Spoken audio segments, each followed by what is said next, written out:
Under this fractional reserve scheme, we inevitably become debt slaves to a ruling class of financial elite, not because they are better or smarter than anyone else, but because they have rigged the system to benefit themselves at the expense of most people on the planet. Catherine Austin Fitts is an expert on this issue. She was an Assistant Secretary of Housing and Urban Development under President George Bush Sr., and then an advisor to the Clinton administration. Let's set up a game of Monopoly, and you want to buy Park Place. What I can continually do is just print money, give myself more money, lower the value of your money by printing more. No matter how hardworking you are or how successful you are, I can always end up buying you for free. So how come if you or I make up money, it's called counterfeiting, but if the banks do it, it's increasing the money supply? How did the banks get this power? This is Jekyll Island, where in 1910, representatives from the Rockefellers, Rothschilds, Morgans, and other private bankers gathered, secretly, to draft the legislation that would create the Federal Reserve. Ed Griffin literally wrote the book on what happened at Jekyll Island. Central banks are banking cartels which have gone into partnership with the respective governments in the countries where they operate. And they've been given monopolistic power over the creation of the nation's money supply. That's what the politicians handed to them as a gift, you might say, for the partnership. Now, in return, what did the bankers do for the politicians? They promised to create money out of nothing, now that they've got this legal power to do it anytime the government needs it. And since 2008, we've witnessed the greatest fake money printing run in recorded history. This financial sleight of hand disguises the costs, hides who's to blame, and leaves us as debt slaves working to pay off the bill. I found it revealing that in the same year the Federal Reserve was founded, 1913, the Internal Revenue Service was also established. An income tax was then instigated so you and I would have to pay the politicians' debt plus interest to the bankers. The problem is we have a privately owned central bank system in the United States disguised as a government-owned system. Now, if you look in the telephone book here in the Washington, D.C. area, you look up for Federal Reserve in the blue government pages, it's not there. It's in the white pages right next to Federal Express. It's a privately owned central bank. What is the proper relationship, what should be the proper relationship between a chairman of the Fed and a president of the United States? Well, first of all, the Federal Reserve is an independent agency, and that means basically that there is no other agency of government which can overrule actions that we take. There is no other agency of government which can overrule actions that we take.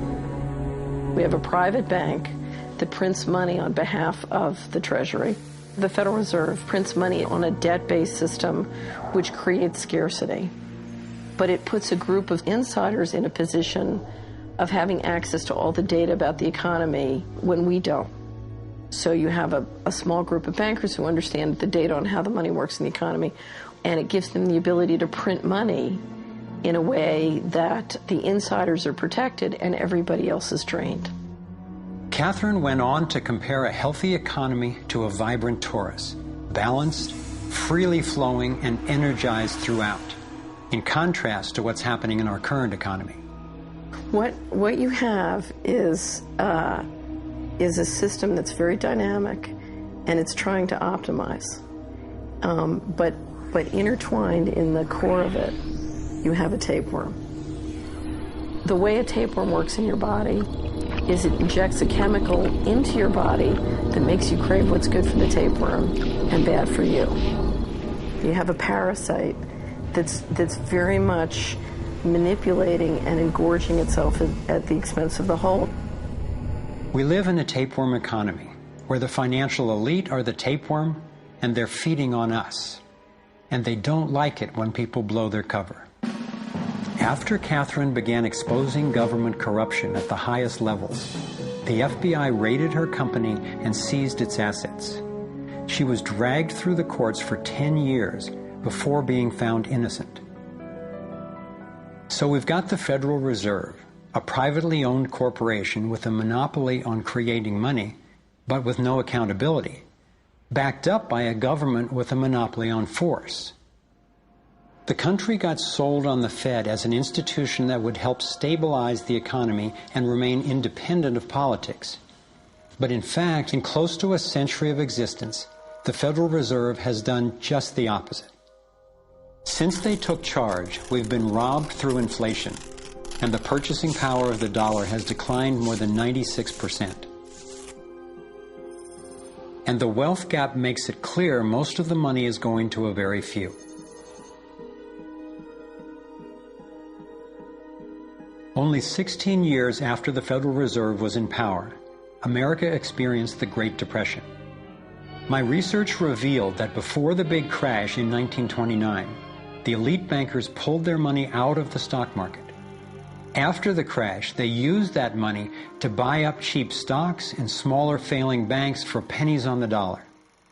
Among the bankers who consolidated their wealth this way were the Rothschilds, Rockefellers, and Morgans.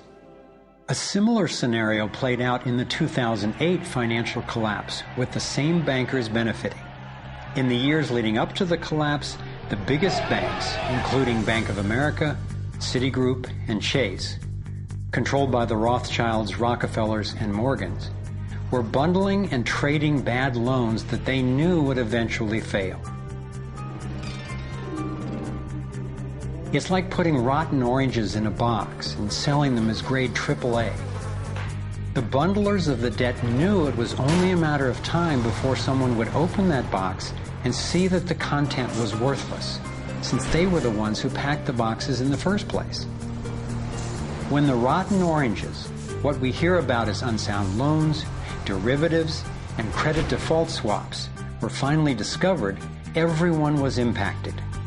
People lost their homes, their jobs, their businesses, and their retirements. Meanwhile, the biggest banks who created the problem in the first place were the ones who got bailed out. Why's that? Why would the Federal Reserve give trillions to the banks, even though the majority of Americans were against bailing them out? And why not help those most in need rather than the perpetrators of the financial collapse? My research led me to believe that the same people who created the Federal Reserve, the Rothschilds, the Rockefellers, and the Morgans, still control it, and they use this scheme to bail themselves out at our expense. Many of the banks created are still the most powerful lobby on Capitol Hill, and they, frankly, own the place. I'm convinced that the near collapse of the economy in 2008 resulted from an orchestrated pump-and-dump scheme designed and executed by the big bankers to consolidate wealth and power.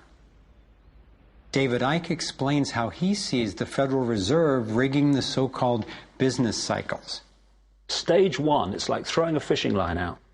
Stage one, you put lots of money, units of exchange, into circulation. You do this by pushing interest rates down, by making lots of loans. This is the part of the cycle we call a boom. Because there's lots of units of exchange in circulation, there's lots of money changing hands. That generates lots of economic activity. That generates jobs. And as more and more money is spent, there's more demand. So companies take out more loans of fresh air money to increase their production. People get confident in their everyday lives. Hey, you know, I work for this company. They've got lots of orders. It's really going great. My job's safe. I tell you what, we can have a bigger house. Then they start to change it. What they do is they pull the fishing line in. They push interest rates up. Now, fewer people, are taking out loans, and they make the criteria for having a loan from the bank stronger anyway. And also, now, as interest rates have gone up, a larger part of people's income is going to pay back the extra interest and not being circulated in buying things. Suddenly, there's nothing like as much money in circulation, and therefore, fewer things are being bought. companies start to go down in terms of their profits, they start to shed jobs, and they start to go out of business. People lose their jobs, they can't pay the mortgage anymore of the big house they took out in the good times. Now what the banks are doing is starting to reel the fishing line in, because as they go bankrupt, companies and individuals, the banks get the real wealth, the property, the land, the resources that they had signed to them for lending merely figures on a screen. Now this economic cycle of fishing line out, fishing line back, lots of units in circulation, pull them in, has been going on for centuries. And what it's done, it's stolen and accumulated the real wealth of the world in the hands of the few.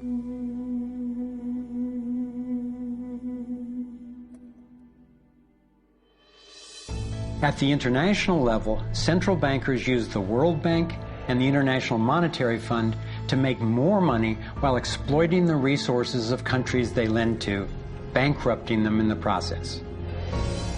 The central bank of central banks is the Rothschild-created Bank for International Settlements. The elite are positioning themselves to control access to virtually everything we need to survive. No matter where you go in the world, the money is controlled by the banking system. They decide if people eat or if they don't eat. Who's a billionaire and who lives on less than $1 a day? He who controls the money controls the world, and a very few control the money.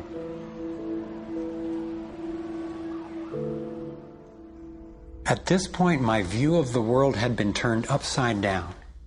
I was struggling with the realization that the failure and suffering of so many is actually success and fulfillment for a few. The elite central bankers who fooled the world into letting them create money. They already have vast fortunes, so what is their end game? What is their ultimate agenda?